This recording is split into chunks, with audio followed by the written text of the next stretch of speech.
ازيكم حبايب قلبي؟ عاملين ايه؟ يا رب تكونوا بألف خير وصحة وسعادة. النهاردة وصفتنا للرز بلبن مختلفة جدا، يعني اقسم بالله لو جربتيها هتدمني الوصفة وما هتعمليها غير بالطريقة دي. النهاردة هنعمل مهلبية رز بلبن بالكريم كراميل، بجد الوصفة اختراع. فاول حاجة هنا عندي كوباية من الرز، ببدأ انزل بيها في طبق وابدأ اغسلها كويس قوي.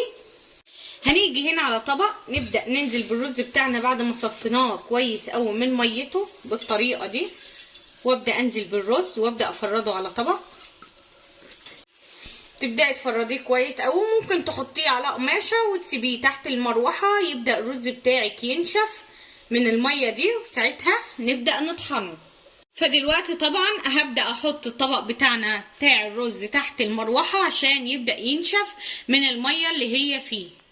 طبعا خلاص الرز معايا نشف زي ما انتوا شايفين. طبعا بتبداي تقلبيه من وقت للتاني عشان اللي تحت يبقى فوق واللي فوق تحت عشان يبدا ينشف كله بنفس الطريقه. هاجي هنا في المصحنه بتاعه الخلاط ابدا احط الرز بتاعي وابدا اديله طحنه.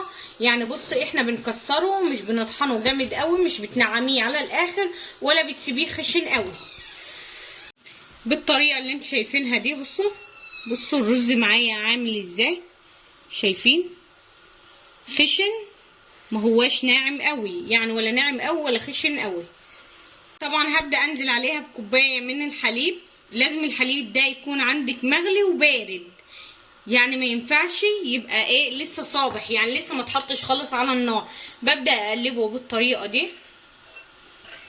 عندي هنا على النار كيلو من اللبن او الحليب، طبعا بسيبه لحد لما يغلي.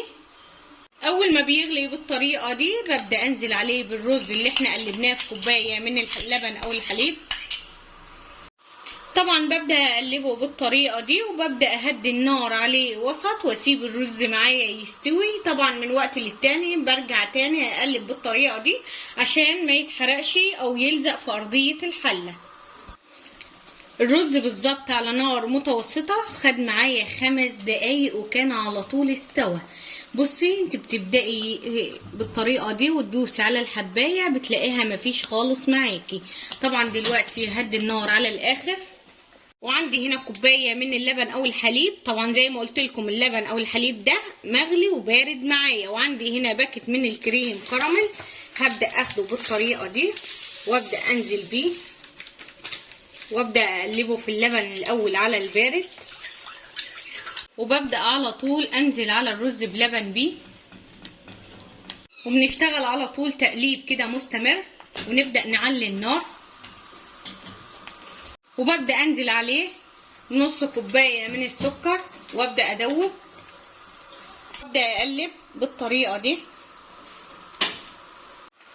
اول ما بيبدأ يغلي معايا بالطريقة دي ببدأ خلاص على كده اطفي عليه النار، لان الرز بلبن بتاعنا بالكريم كراميل او مهلبية الرز بلبن جهزت معايا.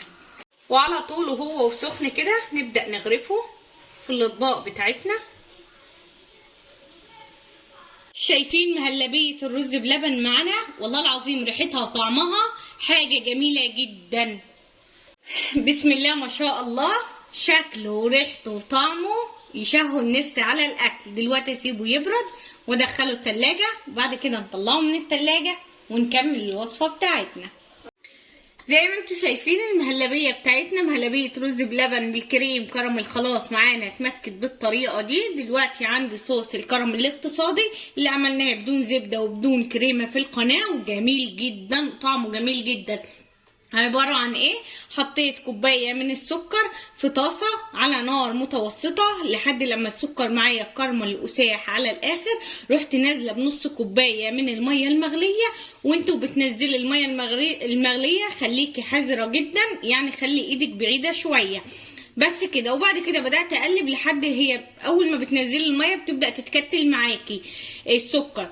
اول ما بيبدأ يسيح بتبقي مجهزة برضو نص كوباية من اللبن او الحليب، بتحط عليهم معلقة كبيرة من النشا او معلقة كبيرة من بودرة الكاستر وتقلبيهم على البارد وتنزلي بيهم على صوص الكراميل وتقليب. بتبصي تلاقيه اتكتل خرز معاكي، بتسيبيه يبرد وتنعميه في الخلاط وترجعيه تاني في الطاسه ياخد غلو على النار، وبعد كده تصبيه في كوبايه وتدخليه التلاجة. في اي وصفه انت حابه تستعمليه بتستعمليه وبيطلع ناجح جدا معاكي. بس كده هبدا دلوقتي هنا. بصوا كده وصفتنا للنهارده خلصت. شايفين الجمال وشايفين الشكل اللي يفتح النفس على الاكل. شايفين ده حطينا عليه صوص كراميل بالطريقه دي، وحطينا جوز الهند شكل يعني يكسر اللون، شكله جميل جدا. وده من هنا بدأنا بالطريقه دي لحد لما عملنا له الشكل الجميل ده. وده عملناه طبعا على شكل مربعات بالطريقه دي، طولي عرضي، قسمناها لمربعات فادانا الشكل الجميل ده. فتعالوا بقى نشوف وصفتنا للنهارده عامله ازاي، حاجه تشهي النفس على الاكل. بصوا شايفين اللون وجماله، مهلبيه رز بلبن بالكريم كراميل، حاجه تفتح النفس على الاكل وحاجه جميله جدا. اتمنى بجد تكون وصفتي للنهارده عجبتكم وتجربوها.